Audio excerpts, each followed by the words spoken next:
Zipang is a game that I have been looking forward to. So much so that I held off playing it until I got to this video. I wanted to have a totally fresh experience here. So what is Zipang, and why was I so interested? And why is the cover a photograph of two people? Well, to go back to the very start, Zipang was a name that Europeans filled in on their maps for an island nation off the coast of China. These would be back in the days when cartographers would just doodle landmasses in on the edge of maps, because someone who they couldn't really understand indicated that there was something out that direction.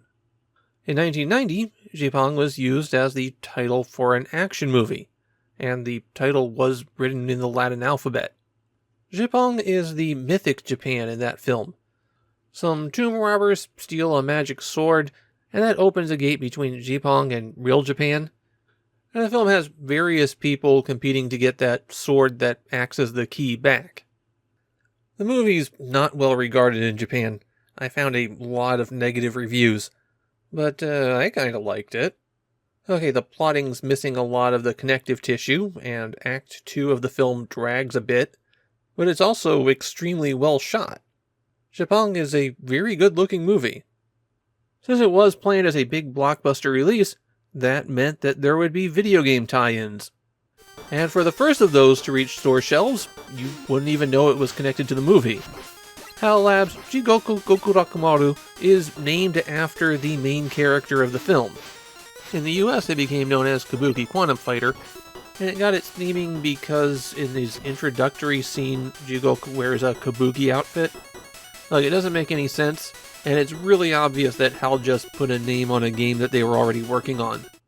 Which of course is completely different from the PC Engine version of Zipang, where Arc System Works created a whole new game. Wait a second, I've seen this before somewhere. Hang on, this is just Tecmo's Solomon's Key with the levels all twisted up.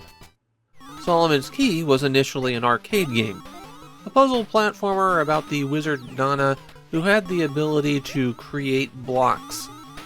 Tecmo ported this game to the family computer fairly early on in that system's life, and it was an even bigger hit on that platform than it was in arcades. Turns out that home platforms are a better place for puzzle games. Who would have guessed? Zipang is a remix of Solomon's Key. About half the stage layouts are repeats from the original game, but enemy behaviors, placement, and the availability of power-ups have been tweaked. Plus, there are a few new kinds of obstacles. The result is something that I guess I would call Solomon's Key Stupid Hard Mode. It's not just that it's more difficult, it's that it's more difficult in ways that make the game worse. In the PC Engine version of Zipang, you're playing as the bandit Jigok, who can make blocks appear for some reason. Look, when you hastily slap a license onto something, you get some weirdness.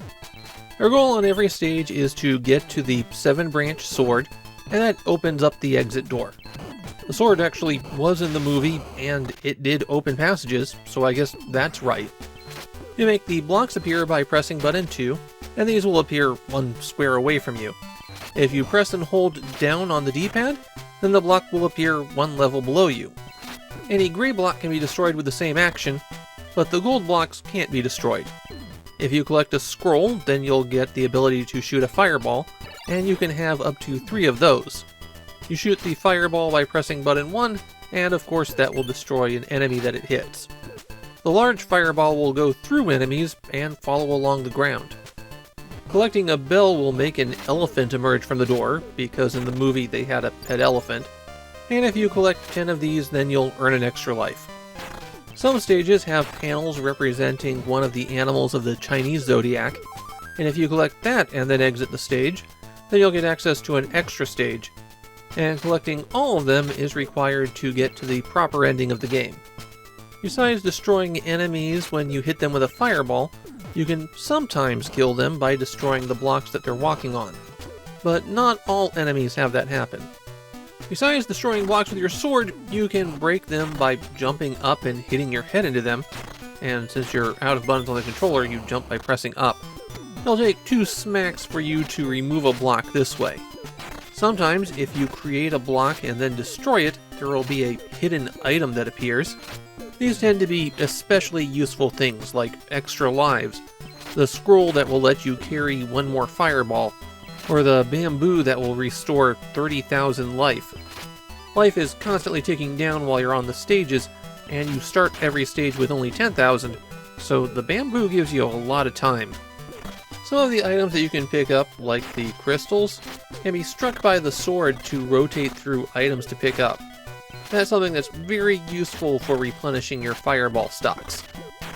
Okay, so let's get to the elephant in the door. What makes Zipang different from Solomon's Key, and how is it worse? Well, the first and most obvious difference is that the game is a lot faster. Not you. Jiko moves at the same speed as Donna, but enemies move faster, they attack faster, and anything that spawns enemies spawns them faster. This has knock-on effects, like enemies that can destroy bricks will tend to destroy them almost instantaneously once they bump into them, and then keep going. A lot of the puzzles in Solomon's Key relied on the timing of that block destruction. You could keep building shields for yourself as you progressed. In Zipang, when those exact same levels come up, the timing for taking those actions is a lot smaller. Another limitation is the reduction in the number of fireballs that you can get, so you have even fewer options to neutralize enemies with. Another new obstacle that's peppered in randomly are that some of the skulls that formerly only prevented you from placing blocks on top of those spots now drop slime that slowly oozes down through bricks. Confusingly, you can step on a brick that the slime is going through, but you can't get hit by it while it drips. So it looks like it'll kill you if you step on it, but it doesn't. Of course, the slime drops very quickly, and inevitably these are placed exactly where you wouldn't want them, even on stages where the obstacle didn't exist before. One positive change that Zipang has above Solomon's Key is that now it gives you a password when you get a game over. Both games had infinite continues, but now you don't have to play the whole thing in one sitting. Checking for the opinions of Japanese players, I found people who were confused regarding what the game had to do with the movie, and a few people who were grateful that Solomon's Key had a PC Engine port. My own feelings here are what I said. The good things in Zipang all existed in the original Solomon's Key. The bad things are all pretty much exclusive to Zipang. It makes this the worst version to play. I was kind of hopeful going in that it was just going to be an expanded Solomon's Key, and there is a bit of that. There are some new levels, but the gameplay changes really hurt it. It almost feels like this should be for expert Solomon's Key players, but if you are an expert, I'm not sure there's enough different here for you to really get anything out of it. Solomon's Key is a good enough game that Zipang doesn't ruin it, but it's not for lack of trying.